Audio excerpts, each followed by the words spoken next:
as per usual. And we're live. All right. Happy Monday, guys. Welcome to another episode of Change School TV, our weekly dose of inspiration for your Monday mojo and mindset reset for the week ahead. In case you missed us last week, we kicked off this month's theme all around fear. So that's the topic for the next few weeks until the end of April. So what we talked about last week was why fear is the number one barrier to change, what the journey from fear to freedom looks like, how to recognize where you're at and how to move through it, plus some final tips for building confidence and courage all along the way. So that's what we covered last week. And I think, what else did we talk? Oh, yes. We also mentioned that there are 3 levels of fear, and I think we got so carried away in talking about the journey. So we briefly talked about the first level, which is all about when we worry about the things that could happen or when something requires action. So I just wanted to recap that because I know we had like lots and lots of info last week and we might have slipped out on that little bit. But tonight is episode 25, and we're going to talk about the 2 other levels of fear, which is really all about, your inner state of mind, and also when we worry that we don't have the ability to cope with anything that life throws at us. So that's what we're going to dive into later. But really, I think the main point we want to talk about today is how our fears relate to the way we try to control things in life. And we're going to talk a lot about that tonight, but I just want to start by saying that all of us has a little control freak in us, and it's okay. So it's not really about saying, it's good to have control or not good to have control. It's just understanding what's going on underneath there. So last week we talked a lot about how to embrace uncertainty, how to learn to find peace even when we're in limbo. So that's really what that was about. And then tonight we talk about the what and why we control everything in life. Why the desire to control everything is killing you, and how you can distinguish between what you can and can't control so that you can let go of your inner control freak.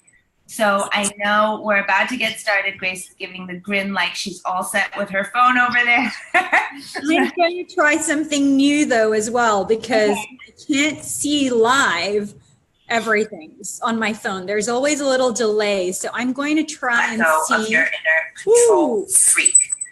All right. Can you hear me? I can hear myself. Yeah. Okay. So I'm trying to check something out. I'm going to test it. So I'm going to be looking at my phone, my computer, and this new Facebook on this side as well. So that hopefully we can try and see and look at my notes at the same time. Amazing. You've got like 4 eyes. Yeah, so I'm just trying to test it because, sometimes I miss the delay of people commenting and stuff, right? So, awesome. Okay, we are set, right? Ready to go? We are good to go. And maybe before we dive in, though, I would love to hear, and I don't know how this is going to go on your side, Grace, but I just want to try and throw out to people, if anybody's watching, I'd love to hear how you guys went last week with everything that we shared. Like if there was a fear maybe that you identified, or if there was a thought that you had coming out of everything we shared, or if you are just hanging out and you're kind of curious what we're talking about, have a think maybe about what is the biggest fear that you think you have in your personal or professional life or any other realm, and then jump into the comments and hopefully Grace will see it. Yeah, I am testing this out. So just if it gets a little bit crazy, let me know.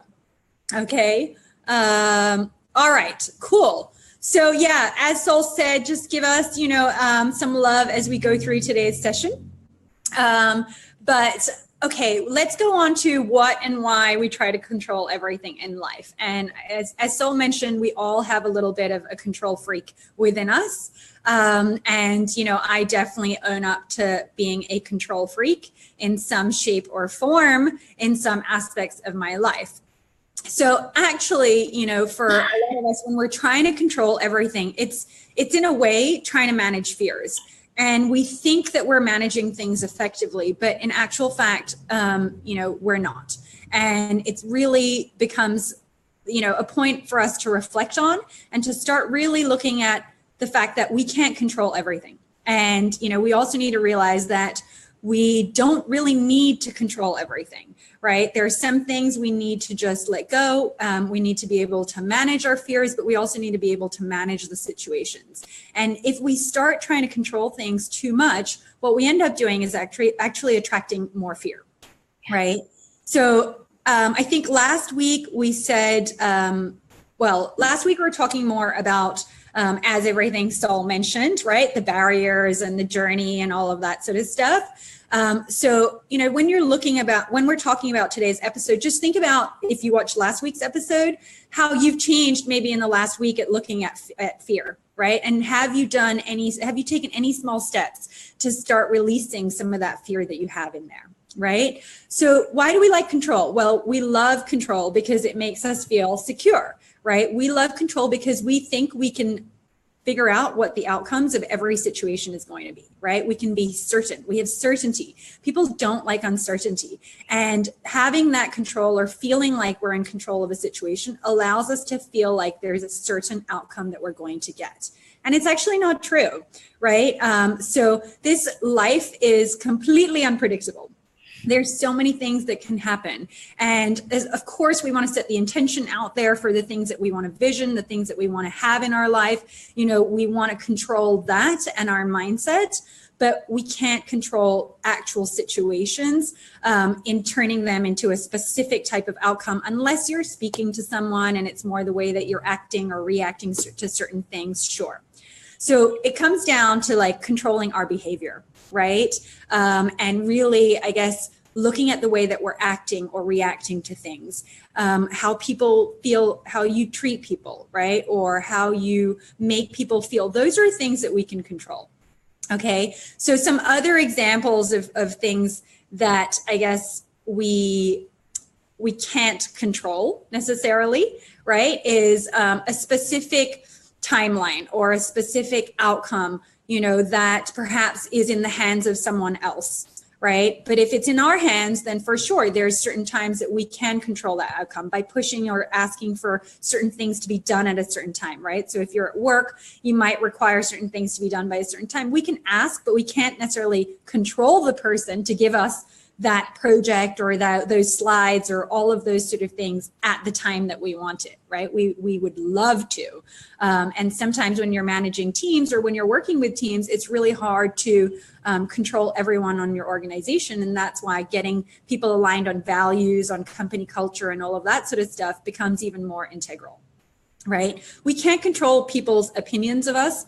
And actually, we probably shouldn't care so much about what people's opinions are about us, right? We should really just care about what's important to us and what we can have control of with our feelings, our emotions, our behaviors, all of those sort of things, right? You know, relationships. Sometimes we think, okay, I need to find the perfect guy, whatever that perfect looks like, right? Another thing we can't necessarily control, but by the time I'm 35, I need to have a child by the time I'm 32. I mean, definitely we can put those intentions out there like we talked about, but we might not find that perfect person by 35, right? Or we might have a certain situation come up that doesn't allow us to have a child at all, right? Unbeknownst to us, there's certain things that might happen that we really just can't, right? Or sometimes when you're trying to really fix a situation and you want the situation to be fixed and you try so hard and it doesn't, we just need to be able to let go. You know, I definitely have had a lot of people in that time or in that type of a situation trying to fix or solve situations before I'm even ready to move forward with that certain scenario or that specific, you know, issue that we've come to heads with, right? Another thing that we can't control is other people's beliefs, right? And other people's actions. And that sometimes is what causes friction in the world, right? We can see that happening right now globally. And these are things that we can't control. So we can't fool ourselves, right? I mean, how many of you, just quickly, there's so many of you guys watching. How many of you have control of a situation right now? Say yes in the comments if you do, and no in the comments if you don't. So and you know what? Maybe you do. Maybe you're thinking you do. But let's not fool ourselves, right? A lot of controlling people tend to explain their behavior as being highly organized. And there's nothing wrong with being highly organized. I think both Sol and I have that side of us, right? Being organized is good, but trying to control every little detail can actually have the opposite effect, right? There's a fine line of between controlling and being more aware of the situation and being more aware of like the impact that we're having on that situation versus on what that person is doing in that situation to us, right? So, hopefully that sheds a little bit more light as to why we probably can try and release a little bit of control, right? And release that inner control freak, and we'll all maybe live a little bit happier. Yeah, and you know what? That's such a good one, that last one, because it's so true. And it really actually made me reflect a lot, because I do think, I've always felt like I'm a highly organized person. But I think lately, just, the way life has been throwing curveballs my way, is really also helped me to kind of see that it is a really fine line, and it is great to stay on top of things, et cetera, but there is a point where, at least for me, I was like, oh my God, I am a control freak, but in a totally different way. I'm more always trying to control my own life. And because, like you said, Grace, like, it's in an effort to try and have certainty, right? To try and control a certain outcome. And I guess, the revelation I'm starting to have is like, actually, none of it's in my control. So I think, there's always these little traits or habits that we have that can easily disguise what we're really, really afraid of. So it's good to like try and really reflect on that and see what you uncover.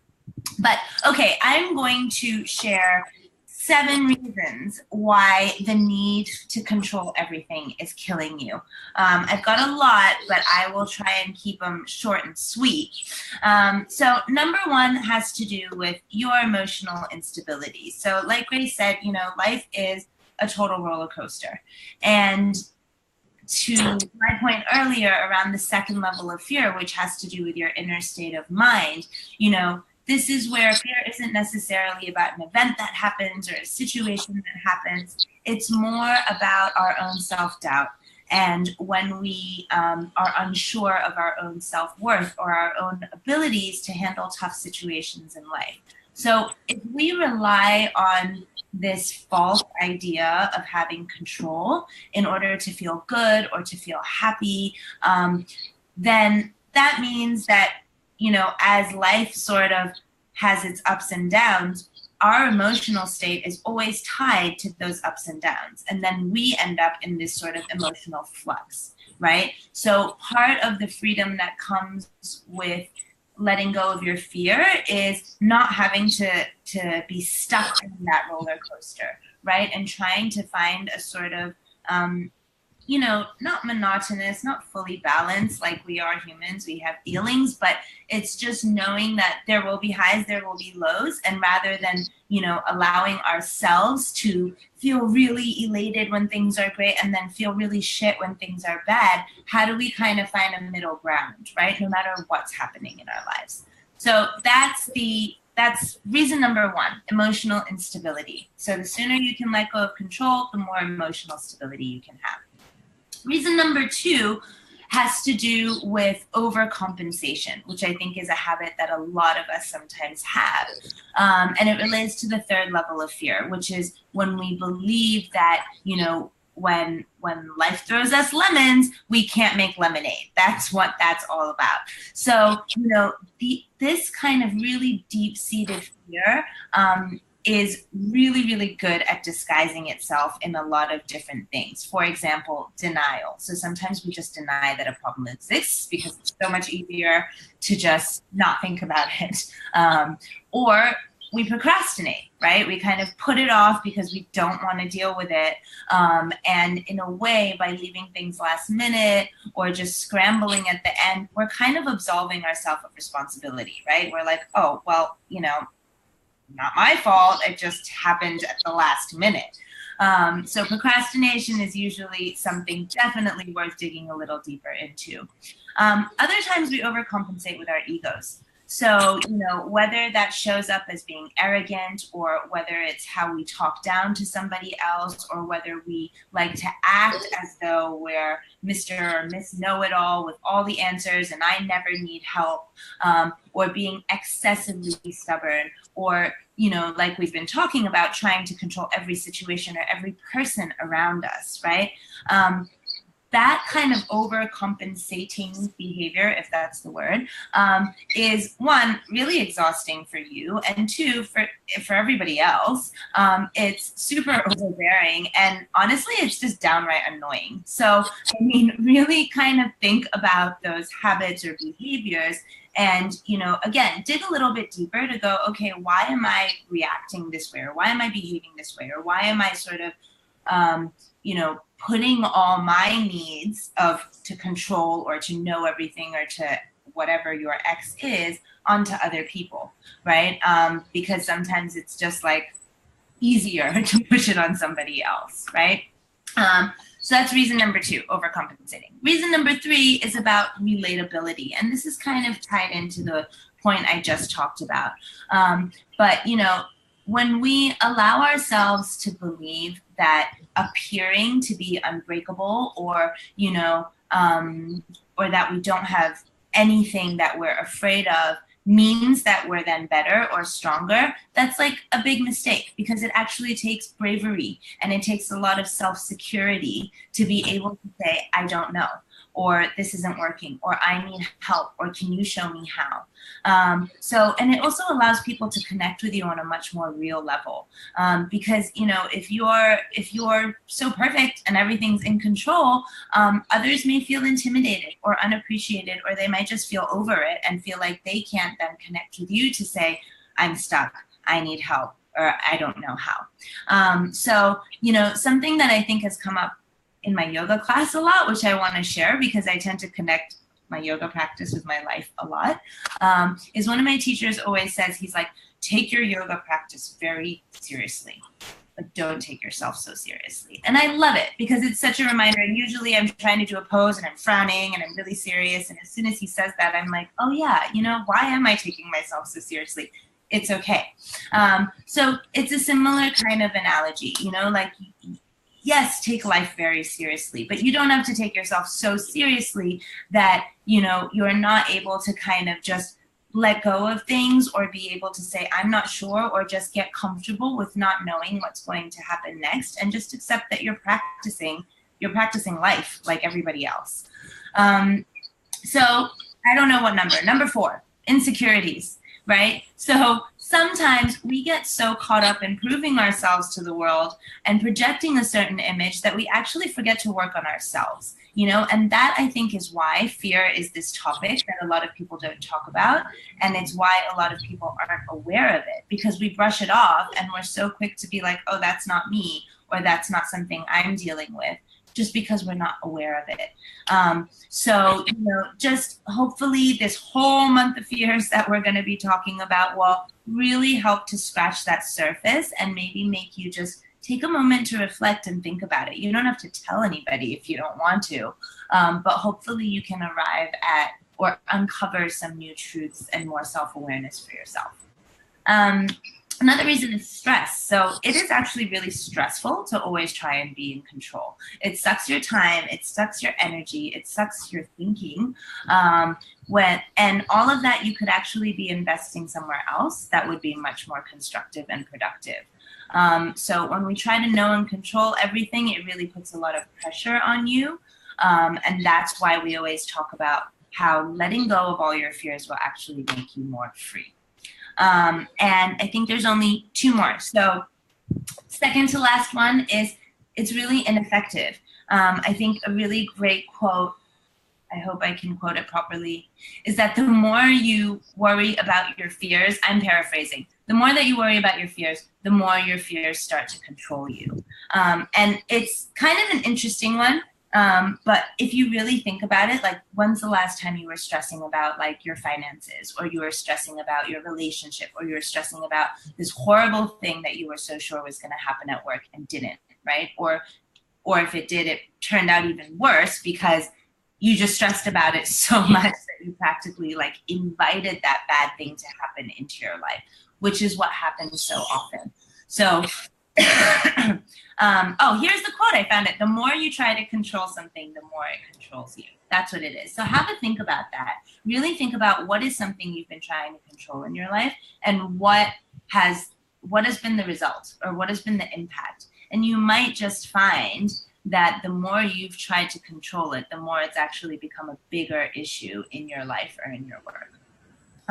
So last but not least is around authenticity.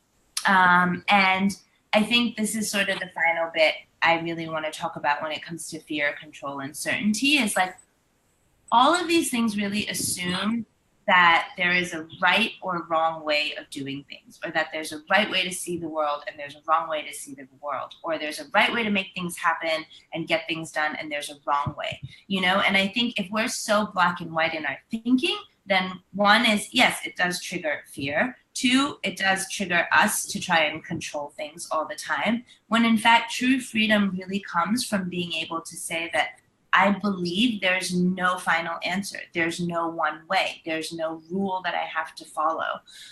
So I think if we can choose to be more comfortable with ourselves, if we can choose to put our effort into becoming more aware and constructive about our own thoughts, our own behaviors, and our own interactions, then we can actually tell ourselves to F the rules and really become free. That is what I believe true freedom is when we're not bogged down by what's right and wrong and who said what and what someone else thinks, but how are you going to define your own truth, and how are you going to decide what's right for you?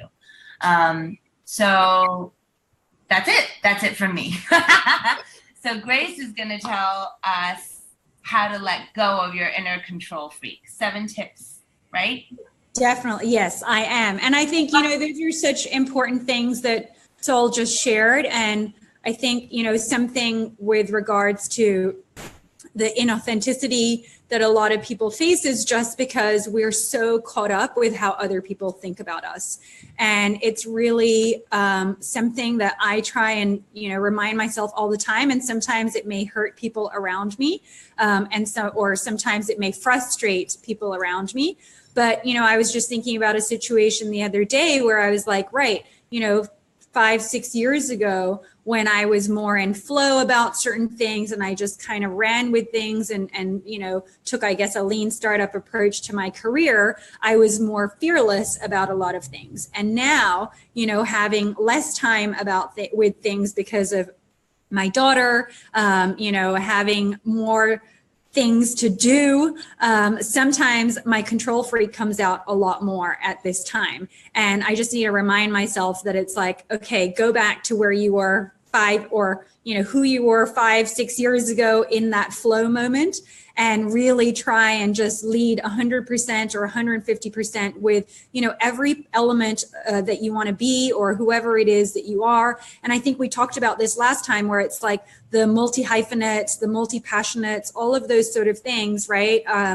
Whether it was in our last episode or the episode before that, I can't remember. But anyways, that topic just came up again today in our weekly meeting. And I remember, you know, when I was doing a lot of different things, wearing a lot of hats, people were always like, well, what do you do? And which part of it are, you know, are you focusing on? All these sort of things. And I used to think, oh God, I've got to be a certain way. I've got to fit this box. I've got to do X. I've got to do Y, rather than just allowing people to rather than just being okay with what I was doing and not giving a shit what anyone else was thinking. And that's when I was able to thrive the most. And, you know, I think recently I've just gone back to my, you know, self-awareness and tried to figure out what are those things that I want to do? What are those different elements that I need to fulfill for myself for this stage of my life so that I can lead more authentically and live more authentically. And I think it's something that we get caught up in all the time. And it's okay to, you know, get caught up in the world and people around us and the environment that you're in. If you're living in a certain country that puts certain, I guess, stress factors on you, you just need to be able to remove yourself and take yourself out of that situation and remind yourself of, you know, who it is you are, what you stand for, and surround yourself with those people that are going to make you thrive and, you know, encourage you to go in the direction that you really want to go in. So, okay, the 7 tips of how to let go of your inner control freak. And these are all tips that, you know, we're working through ourselves as we do every session. These are really good reminders for ourselves. This is our self-therapy live on Facebook, guys. Exactly. So you know where to find us if you want some therapy. Okay, step 1 is that control is an illusion, right? You know, we can't really control anything like we talked about, right? And understand that the only things you can really control are your attitude and reactions. Those are really the only 2 things. And I guess with that, it's about mindset and making sure that you can also, you know, reconnect with your mind and yourself, as we were sharing about, right? You can prepare for a shitstorm, but you can't stop it from happening. And, you know, a perfect example, I guess, on the personal side is, you've probably heard me talk about it, but 7 years ago when I thought I had everything in control, my career, all of these sort of things, and then, you know, I have a death in the family, things just got thrown out. And my direction just got completely thrown all over the place. And, you know, those are moments that we can't control, right? And we can't control how someone else might behave, but we can control how we're going to respond to it. And that's something that I'm working on all the time, and something that we should always be working on all the time, no matter what. And consider the fact that, you know, the only certainty we have in life is death. And that really helps to put things in perspective. And I was just talking to someone about this the other day, actually one of our team members, and the 2 biggest things that have changed myself in my life have been the death of my grandmother and the death of my father. And at each of those moments, I have shifted my the things that I do. So the first time I quit my job in Australia because I was not feeling aligned with that. And the second time was, you know, the most recent one that I shared just earlier.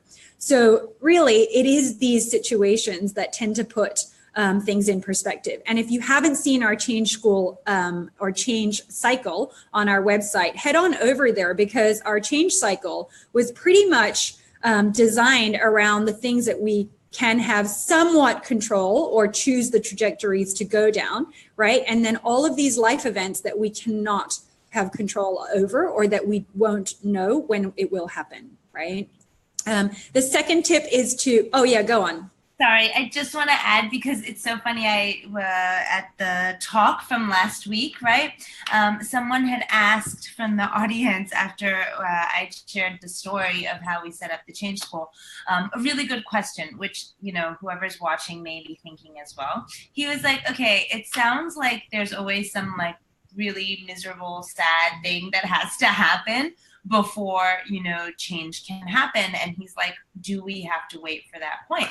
And my answer was, are you asking me, or are you going to answer the question yourself? Because the answer is in the question, right? Do we have to wait? That's just it, right? And the example I gave him was kind of like our health and our self-care. And like, we always have an option to start taking better care of ourselves. We always have an option to, have a better self-care practice before something goes wrong. But a lot of the times we choose to wait till we're hospitalized or we're injured or something bad happens before we take things seriously. So I think the same thing, the same can be said of like dealing with fears, dealing with change, right? It's like, it's never too soon to start addressing things early. And I guess that's why we're always harping on about things that are sort of hidden that we're not always aware of, because bad things can happen. Good things can happen too. But if bad things happen and we're not prepared for it, I mean, it's kind of our own choice, right? To kind of wait for things to get to that point. So I think the answer is no one has to die in your family for you to think differently, right? But at the same time, it's like, the only place that we're all going to one day is, to die. So keeping that in mind, right? If that's the only thing we know for sure, then how is that going to change your actions and your behavior like right now? And I think let's not be so hard on ourselves, right? Because I mean, I think everything that we're doing is sharing you different tips or insights on certain things, but sometimes we do put this extra pressure on ourselves to have like everything sorted. And there's so many things that we're not going to know, right? Like you're never going to be prepared for a death. You're never going to be prepared for financial hardship. You're never going to be prepared for, a divorce or whatever these things are.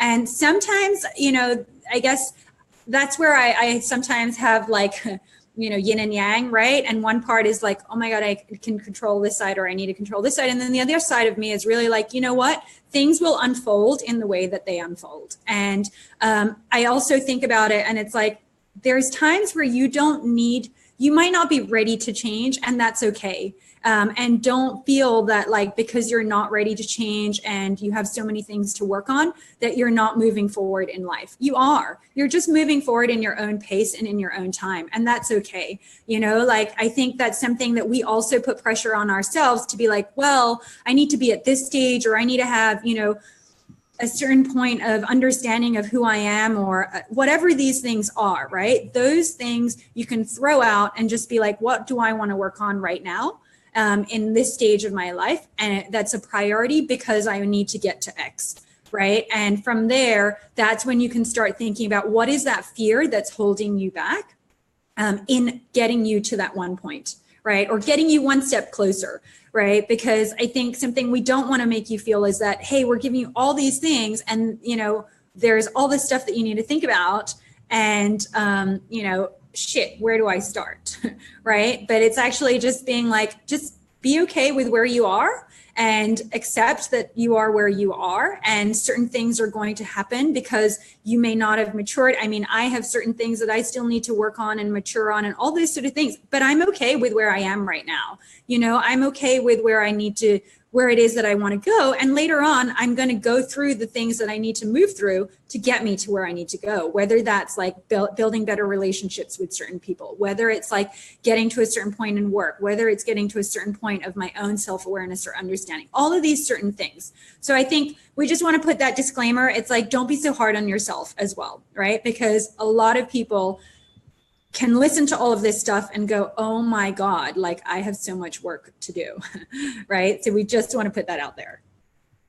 So, okay, tip one was control is an illusion. Tip two was unmask your fear. So reflect on your beliefs about control and why it's so important to you, right? So are you over controlling in an area of your life, and why, right? What do you gain from being in control in that area of your life?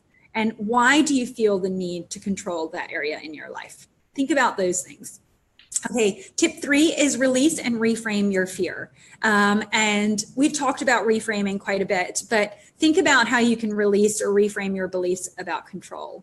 And that's really when we're working on the mindset, right? Instead, think about how you can focus or put your energy, like Sol said, into something more positive, right? So look at the areas that you can start flipping a negative to a positive, and, you know, use that stress or whatever it is and go, okay, I have this, I'm going to change it into getting more energy and putting it into something that I'm super passionate about as a side project, for example, right? Instead of stressing about financial worries or all these other things. Tip 4 is go with the flow. Like I was just sort of sharing, it's like, just sometimes just let it be. And, you know, when your inner control freak is there on your left or right shoulder, kind of telling you what you should be doing to control the situation, just like swipe it off, right? And just tell it to get the hell out of there. Tip 5 is change your self-talk. So, you know, something we've talked about is affirmations. And, you know, I think this is a really positive thing for you guys to look at, is how are you going to change your self-talk, right? So one of the new mantras that we want to share, or one of the mantras that we want to share that might be your new mantra, is I am stronger than I think, right? If you find yourself obsessing about something you fear, like thinking, I can't allow my business to fail, consider this. What would I do if my business failed, right? Doing this will help you put energy into more productive thoughts and actions. And, you know, affirmations are so helpful to just get your mind into a different headspace. And I think I shared this maybe a couple of videos ago, but when I was going through a really tough time, I had quotes on my fridge and in the bathroom and at certain places. And depending on that month and how I was feeling, I would use or change different quotes so that would remind me, rather than affirmations. If quotes work well for you, you could also do that. Find quotes that inspire you. And depending on that really big challenge that you're facing in that month or whatever, then put those quotes up so that you can start reframing and changing the way that you talk to yourself. Tip 6 is work on and through your fears, right? So, you know, if you're anxious or you're stressed, try and look at ways of how you're going to better manage your anxiety or your stress, right? Is it get more sleep? Is it do more meditation? Or is it, you know, exercising? Or is it sometimes just writing it out and getting it out, right? For me, it's really just writing or talking it out and shouting it out to the world in my own room. And that just relieves me of everything, right? So find those healthy ways to manage your anxiety or your stress. And really try and, you know, gauge your stress levels every week or every day, or just as you move through the day. Think about, how am I feeling today? What is that weight on my shoulder, and how can I release it, right? Okay, tip 7, final tip, redefine what is enough, right? So stop telling yourself things would be perfect if only da da da da da. There's always going to be some sort of road bump, right? There's always going to be something that's going to make us think, shit, I need to give up, or, you know, my business is failing, or whatever. All these sort of things are going to come up. And it's looking at, you know, focusing on the things that we do have, I guess, in a sense, being grateful of what we do have, what you've achieved, right? The people that you've had come through your life, the experiences that you've had, and all of those sort of things, your abilities, your skills. Like, there's so many people out there worse off than so many of us, right? Yet sometimes the people in the poorest countries are the most happiest, right? So think about that. And 3 tools that can help you with redefining what is enough is keep a gratitude journal, so you can reflect and write down what is amazing about my life. Some people have a little gratitude jar where you can, every night before you go to bed, write one thing, and then at the end of the year, you know, go through all of them and see what amazing things you have accomplished, or experiences that you've had and moments that you've had. 2 is cultivate faith. So this isn't about religion, but it's really about appreciating, you know, life's unforeseen forces. We are just a tiny little speck in the greater universe, and you don't have to be all woo-woo about it. But I think there's definitely ways to think about it. Like the other day I was flying over and I thought, God, these little cars look like little Legos. And like, I was just going to say, it doesn't have to be woo. It's like when you're on a plane, that is the best time. Exactly. I was just thinking them. I was like, the person who made Lego must have been flying one day and saw these tiny little trucks, right? And just looking at this, the world from that lens allows you to sort of like just think about how you're connected to the greater planet, right? And 3 is celebrate other people's successes, right? Like we should be happy for our friends and for the people in our community, all of these sort of things, even our competitors that are doing amazing things and have succeeded in what it is they're wanting to achieve or whatever achievements that they've had. Right? Whatever number of community people they've built or however many, I don't know, likes on Facebook your competitor, whatever these things are, right? But there is more than enough to go around. And in fact, there's so much that we can do in collaboration that we should really be looking at how we can co-create and collaborate versus compete. Right? So trying to, I guess, with everything, look at an abundance mindset. And being grateful for where we are today and what it is that we have come to, and all the hardship really makes us better people, right? And even if you're not learning a lesson right now, you will later on. And we talked about connecting the dots last episode, right? So I think that's it. Yeah, no, I love it. And I mean, the abundance mindset's exactly what I am working on right now. And I can just say firsthand that it's weird, but you know, it's such a subtle but really powerful shift. You know, you're like sidestepping from however you may be used to thinking with like, okay, I need more of X, or this, I don't have enough of X, or I need to, even sometimes when we think about how we spend money, you know, like sometimes we're like, so careful about what we're spending, when in fact, actually, if we can just let go a little bit, not go crazy, but just let go a little bit, and also tell yourself like, I have more than enough, and that there is more than enough of everything, then I mean, that really, really subtle shift actually makes such a big difference in everything. So, and for me personally, meditation has helped a lot, but you may find a different sort of practice to help you get there. But it is changing my life for the better. So I hope you guys give that a go. Okay, before we wrap up, I do want to share a little bit about our upcoming course. I know we announced last week that we are, what did we announce last week? That our next intake is on the 14th of May. But I wanted to kind of bring this up again because obviously it really, really relates to our topic for the month, right? It's more specifically around if fear is stopping you in your career.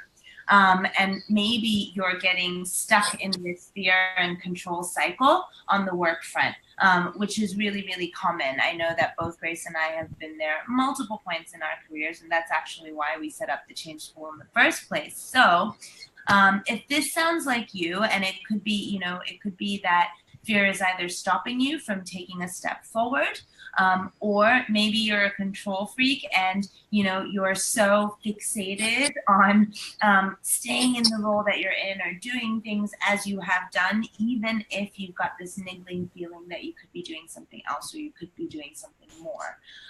So if that sounds like you, then definitely head over to bit.ly/boldcareer and read up a little bit more around our 6-week immersive online course.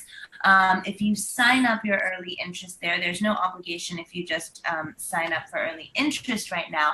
But what that does is add you to our list, because now that we've announced when we're launching, we're going to be sharing a lot more information around the course to that list of early interest registrants. So if you're not on there, get on there.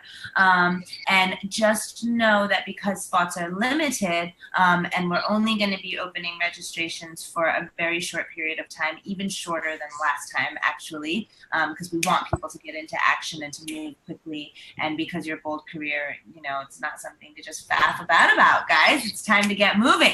So, as the name suggests, the aim of our course is to really help you get brave, get bold, and take your career dream forward, whatever it is. So the course is all about what are those steps. We have a 5-step process and formula that we've used, that all our alumni have used, and it's really designed to help you overcome those personal barriers, get over the fears and challenges that may be holding you back, and really allow yourself to see how far you could go.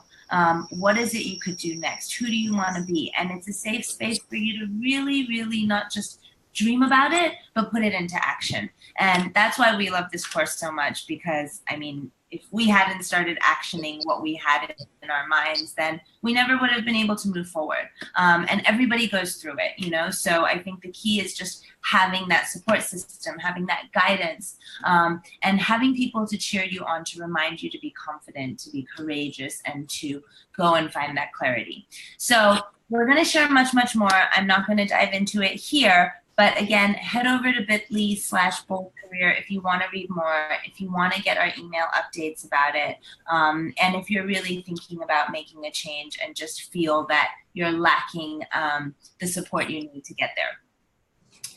Yeah, I've shared the link in the comments, but I think something that, you know, is worth, if you are fearing joining our course, I think a big thing to understand is that just trust the process as well, right? That's something that we get a lot, and everyone's going to move through it together, but definitely trust the process. I think that's a really big one. So, you know, what have you got to lose? You know, if that makes you feel like you're taking control of your career, then definitely jump on and, you know, head on to that link.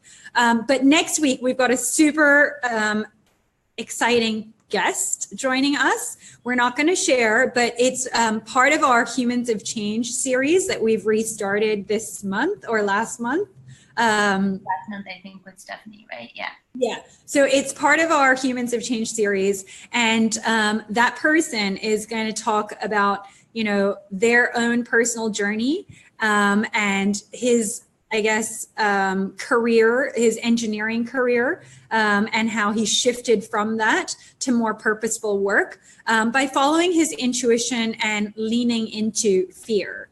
So if you want to keep working on, you know, overcoming your fears, I overcame my fears of big bugs just last week while I was in the jungle when one hit me in the face, and I was okay. So I'm just saying that you can work on your fears, no matter big or small, every day. So I'm not sure how you would lean into that one though, Grace, but I leaned into the bug and he hit my face. So I feel like that was leaning into my fear. So all I'm saying is that, you know, join us next week, because it's not just going to be the two of us. You're probably bored of seeing our two faces every Monday. So it's good to change things up with our guest. So 8:30 Monday, GMT +8 for those of you peeps watching from overseas. And it's so good to see all of you guys online. Thanks for joining us live, and feel free to add on to the comments if you're watching the replay, or if you end up watching the replay, which we'll have on our YouTube channel. And we'll also have a recap of the blog of today's episode on our blog, which we'll share more in the next couple of days. So you can also catch up on those notes up there. And yeah, we will sign out and say sayonara, I guess. And we'll see you guys next week. Feeling a bit Japanese today. All right, bye guys.